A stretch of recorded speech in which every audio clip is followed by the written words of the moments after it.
je veux que tu veuilles changer et je veux que tu veuilles de l'aide pour un problème que je te dis que tu as et que tu ne sais pas que tu as. Tu devras montrer que tu veux de l'aide, que j'ai voulu que tu veuilles, et il faudra que tu reconnaisses que tu as le problème que tu ne savais pas avoir. Voilà. Je fais très court, mais c'est ça notre problématique quotidienne à l'IDEF et chez Maxime, je pense que c'est la même chose. Oui, tout à fait. Une question pour nos équipes en permanence avec les ados, c'est de se décaler. On a des jeunes qui, objectivement, sont vulnérables à bien des égards, sur des questions de victimes de violences intrafamiliales, la question de l'environnement qui peut être tout à fait délétère avec des passages à l'acte délinquants sur certains quartiers, avec la question des polyconsommations de stupéfiants. Donc ça, c'est des données objectivables, il y a des mesures de placement. Néanmoins, pour ce jeune, c'est pas une donnée évidente. Et du coup, la question pour les professionnels, souvent avec les adolescents, c'est la question de se décaler. Qu'est-ce qui fait problème ? Pour ce jeune, quelle est sa représentation du danger et quelle est surtout sa manière de se projeter. Et on désire ça pour eux, alors même que l'adolescence fait que ces jeunes n'arrivent pas à se projeter, ils n'ont pas les mots pour exprimer leurs besoins. Donc, c'est un peu un travail d'adaptation permanente. Accompagner ces adolescents vulnérables, c'est faire preuve d'une immense agilité. Souvent, je pense que, je ne sais plus si c'est Guy Hardy qui en faisait référence, mais il y a la question de la métaphore de l'aïkido qui nécessite d'embrasser un peu le mouvement des jeunes pour voir un petit peu où est-ce qu'ils souhaitent aller. Avec le temps, on essaye de se créer des outils pour faire émerger la question du besoin, quelle est leur représentation de leurs besoins, et comprendre dans quel idéal ils sont. Ça, pour les professionnels, c'est une manière de se décaler de la prescription. Vous savez, c'est ces phrases qu'on peut dire de manière un petit peu automatique, mais c'est pour ton bien, il faut que tu restes parce que c'est pour ton bien, parce que tu pourras jamais faire ce projet-là, etc., etc. La question du dedans et du dehors est fondamentale. Pour ceux qui connaissent l'IDEF, on est quand même, on peut être dans l'IDEF, on peut être dehors, mais on est encore dans l'IDEF. Pour un ado, c'est très compliqué. Ça demande aux professionnels de faire preuve, par ça, de faire l'élastique, d'accepter que le jeune fasse l'élastique. C'est-à-dire qu'il ne sera jamais là où vous voulez qu'il soit. Vous voulez qu'il soit proche, il sera loin. Vous voulez qu'il soit loin, il sera collé à vos basques.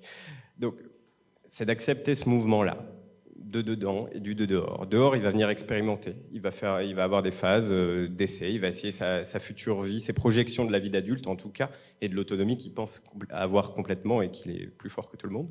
Ça, il va aller le tester dehors. Ça va se passer par la fugue. Des fois, ça va passer par des graves mises en danger sur l'extérieur. Et puis il va rentrer dedans. Et dedans, ça va être la phase de régression, ça va être la phase où on a envie de retrouver quelque chose qui est rassurant, qui va venir retrouver un peu ce sentiment de l'enfance. Et bien d'une certaine manière, pour les professionnels, c'est de se situer à l'intervalle entre les deux. C'est-à-dire que c'est de jouer le jeu, quand il est à l'interne, du soin, des choses du quotidien. Le quotidien pour un enfant, de sentir les odeurs de cuisine au moment du goûter, d'attendre le repas, d'avoir une soirée conviviale, d'attendre, parce que c'est le premier jour des vacances, c'est une soirée exceptionnelle, c'est la sortie cinéma du vendredi. Et puis c'est d'accepter qu'à des moments, il ne soit pas là, il s'enfuit, et que c'est pas parce qu'il s'enfuit qu'on a été mauvais professionnel. Au contraire, c'est lui, il va aller se tester là. C'est par contre de rester là, d'être là au moment de son retour, pas forcément pour lui recadrer ou le sermonner de quoi que ce soit, mais plutôt pour essayer de comprendre et de mettre en sens et lui montrer qu'il peut évoluer petit à petit. Il peut passer de l'enfance à l'essai de l'âge adulte, petit à petit, il va évoluer comme ça. Et c'est peut-être une des difficultés que tu as, toi, le plus sur l'IDEF, parce que vous êtes sur un temps très court de placement, c'est que l'adolescence nous invite à agir sur le temps long. Il faut accepter d'être patient, d'accepter de tenir et de rester là malgré des passages à l'acte, malgré aussi la question de l'attaque, de l'expression du mal-être par le passage à l'acte, ce qui est forcément pas le plus simple pour les professionnels. On travaille en accueil d'urgence, je vous l'ai dit, et notre mission, c'est d'accueillir une situation bruyante, voire brûlante, et on doit l'analyser, la décortiquer, et proposer une évaluation rapide pour que le juge des enfants puisse prendre une décision d'orientation. C'est très compliqué à des moments, parce qu'en fait, on ne peut pas parler. On ne peut pas parler, échanger avec l'adolescent. Il y a des phases où c'est très compliqué. Du coup, c'est d'avoir en tête que dans ce qu'il met en acte, il nous parle. Et du coup, c'est comment on essaie de décrypter ce qu'il nous dit à travers ses actes.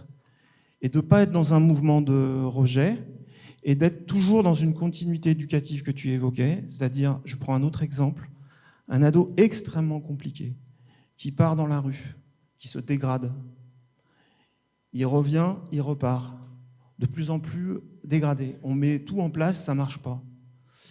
À un moment donné, j'ai aux éducateurs, vous allez ranger sa chambre, la nettoyer, la rendre propre, mais vraiment propre, avec un petit mot d'accueil, une petite fleur. Le jeune, quand il est revenu, il était complètement... c'était inattendu pour lui. Il n'avait jamais eu cette attention-là, en fait, dans sa vie. Aujourd'hui, sur la question des adolescentes, je vais parler des filles, même s'il n'y a pas que cette problématique-là qui existe, mais en ce moment, on parle beaucoup de la question de l'exploitation sexuelle des mineurs, et du coup, a fortiori majoritairement des filles, même s'il y a un public garçon qui est concerné. L'association crée un service à compter du 1er septembre d'accueil et d'hébergement pour des mineurs victimes d'exploitation sexuelle. On n'aurait aucunement la prétention à dire qu'on a créé ce service seul. La question, c'est qu'on a besoin des autres acteurs, donc en premier lieu les services de la métropole, mais également les services de la psychiatrie, également les services médicaux, également les services de la justice et de la police avec qui on collabore. C'est une œuvre collective. Certes, on va en avoir la gestion, mais c'est une œuvre collective et on arrive à le faire parce que depuis 2 ans existe une commission qui a été initiée du coup par la métropole et par la DPPE en premier lieu, qui nous réunit tous et on a pu s'expliquer, on a pu expliquer quel a été notre quotidien de travail. Des policiers ont pu expliquer la difficulté qu'ils ont à recevoir ces adolescentes et à comprendre leur code. On a pu recevoir la justice qui dit je manque d'éléments et je ne peux pas poursuivre ces dossiers. Et on a pu recevoir des éducateurs qui disent mais on n'en peut plus parce que du coup on a l'impression d'être impuissant face à ces jeunes. Quand je les reçois, je lui dis mais en fait tu sais, celui qui va être à côté de toi durant toute ton existence, c'est pas tes parents, c'est toi-même. Donc c'est pour évoquer ici le changement de paradigme par rapport aux tranches d'âge plus jeunes, à la question du soutien à la parentalité, tout ça. En accueil d'urgence, on ne se situe pas du tout là, quoi. On est vraiment centré sur l'adolescent et on lui dit tu mets tes parents de côté, si tu vas les vérifier, va vérifier. Mais nous, on est là d'abord pour toi, et c'est toi l'artisan principal de ta réadaptation. Là où je pense qu'il faut qu'on avance, c'est que pour moi, on doit œuvrer et travailler sur des référentiels communs, et qu'aujourd'hui, ce n'est pas encore suffisamment le cas. Alors, je pense au référentiel du CREAI, mais je pense que dans notre problématique en protection de l'enfance, c'est que quand on déploie les outils et qu'on regarde, en fait, on a chacun nos outils, et on n'a pas forcément des outils communs, en tout cas pas assez. Et je pense que c'est dans ce sens-là aussi qu'il faut avancer et travailler. C'est les occasions comme aujourd'hui de se rencontrer qui permettent aussi de les partager. Je pense que c'est un peu un des objets.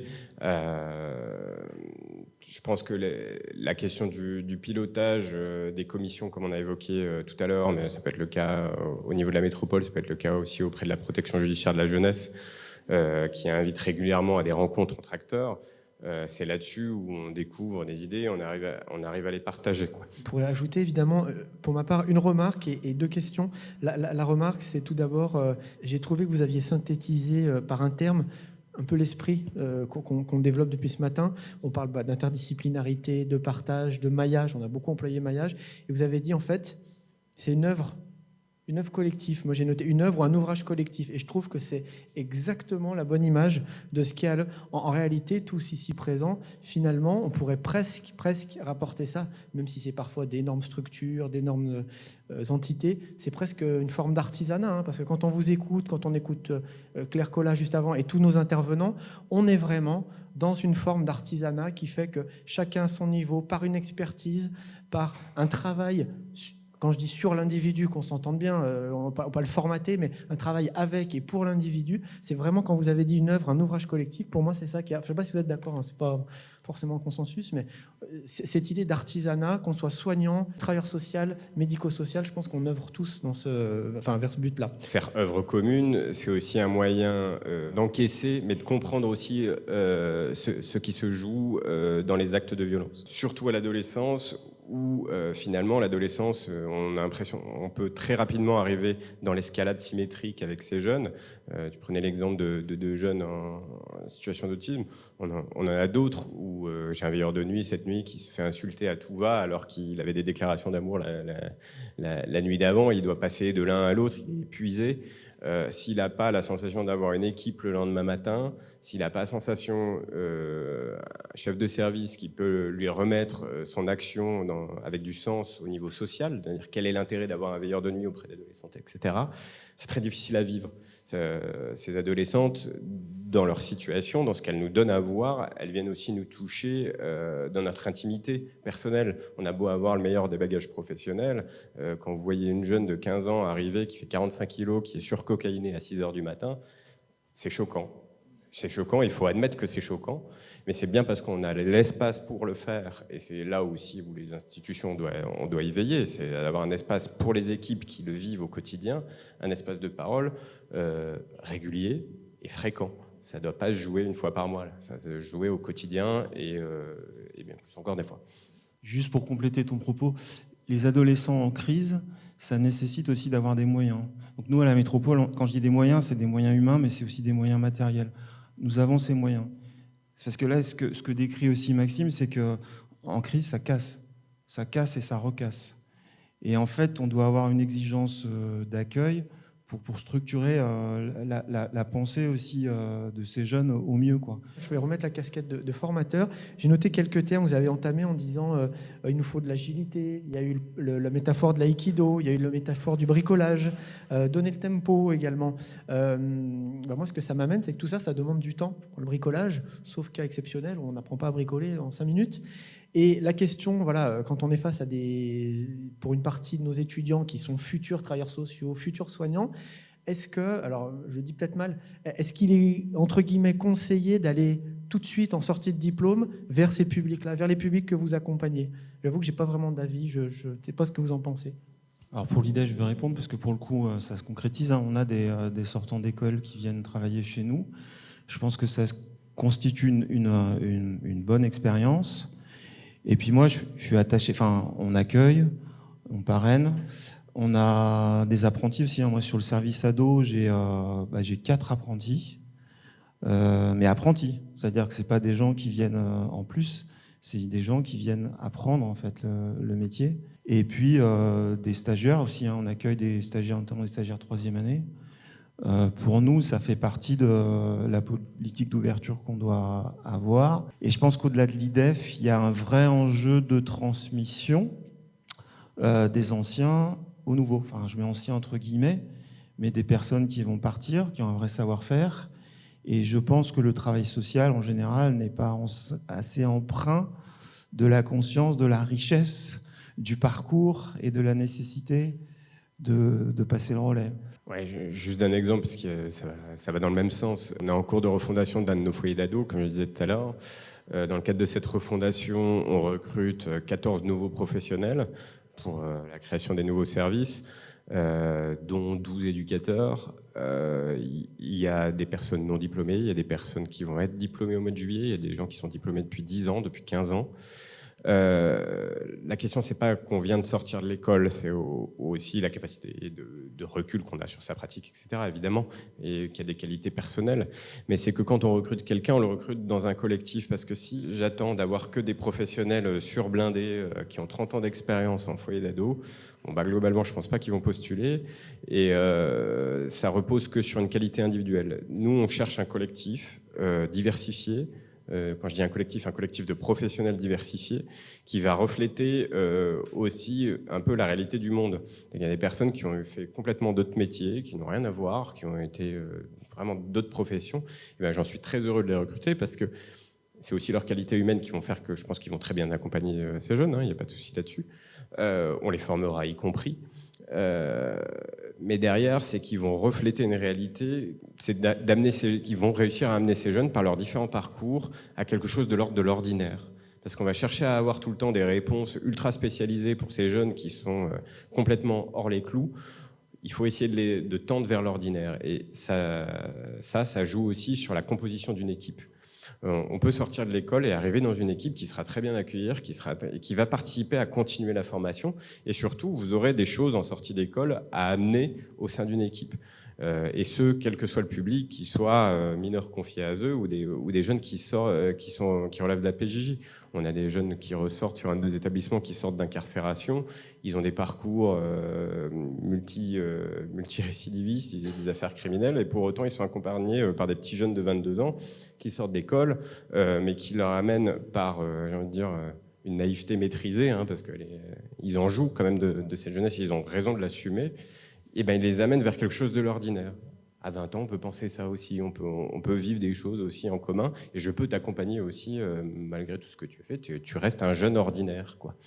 Et c'est ça vraiment l'intérêt, c'est que ces jeunes méritent notre attention parce qu'ils ont une vulnérabilité particulière, un surcroît de vulnérabilité, je parlais tout à l'heure, mais avant tout, ça reste des jeunes, quoi. Et il s'agit de ne pas l'oublier. Comment construire chez les jeunes une prise de conscience des risques et des dangers des conduites prostitutionnelles ?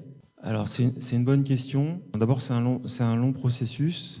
Les veilleurs de nuit qui réaccueillent ces jeunes filles, la plupart du temps, ces jeunes filles, encore qu'on a eu des jeunes hommes aussi, c'est d'être à l'écoute. C'est-à-dire que quand elles rentrent sur tout ce qui est phénomène de dissociation, le soir, c'est le seul moment où on peut un petit peu les capter dans le discours, dans l'échange.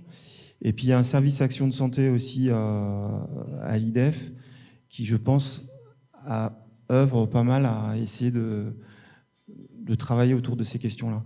Mais plus globalement, on a de toute façon une formation qui est formalisée par l'Amicale du Nid. Moi, j'ai pour l'instant 24 agents qui ont fait cette formation et j'attends que les veilleurs de nuit s'y mettent aussi. Et je pense que c'est par la question de la formation qu'on pourra aussi arriver à se performer sur ces questions-là. Je sais pas ce que tu en penses, Maxime. Ouais, un des phénomènes qu'on repère dans les mineurs victimes d'exploitation sexuelle, c'est un phénomène de dissociation entre la pensée et les ressentis du corps. Un des travaux de l'éducateur, ou en tout cas du travailleur social, c'est d'utiliser la médiation, c'est de passer par le soin, le corporel. Ça peut être, on emmène ces jeunes sur des soins, ça peut être au hammam, peu importe, ou en tout cas, ou sur des médiations artistiques, type la danse, etc. Ça peut être sur des temps sportifs, sur de la boxe, etc. C'est de ressentir à nouveau les choses pour se rendre compte que ce qu'elles vivent dehors, c'est quand même pas tout à fait ordinaire. C'est un des axes sur lesquels, je pense, il est très intéressant de jouer sur la question du soin. Après, le soin, ça peut être tout à fait simple. Il n'y a pas besoin forcément d'inventer des très grandes médiations, mais je pense à des éducatrices qui prennent le temps juste de peigner le soir ou en milieu d'après-midi, parce que c'est le matin pour elles, parce qu'elles sont décalées, de prendre le temps de peigner les cheveux pendant 1 heure ou 2, et ben, il va se passer quelque chose de l'ordre du toucher. Le docteur Lejeune en parlait tout à l'heure, la question du soin passe aussi par le toucher, et ben de savoir rassembler entre les ressentis, le cérébral et le corps, je pense que c'est une des clés pour faire prendre conscience du danger. Merci à vous deux, vraiment, c'était passionnant.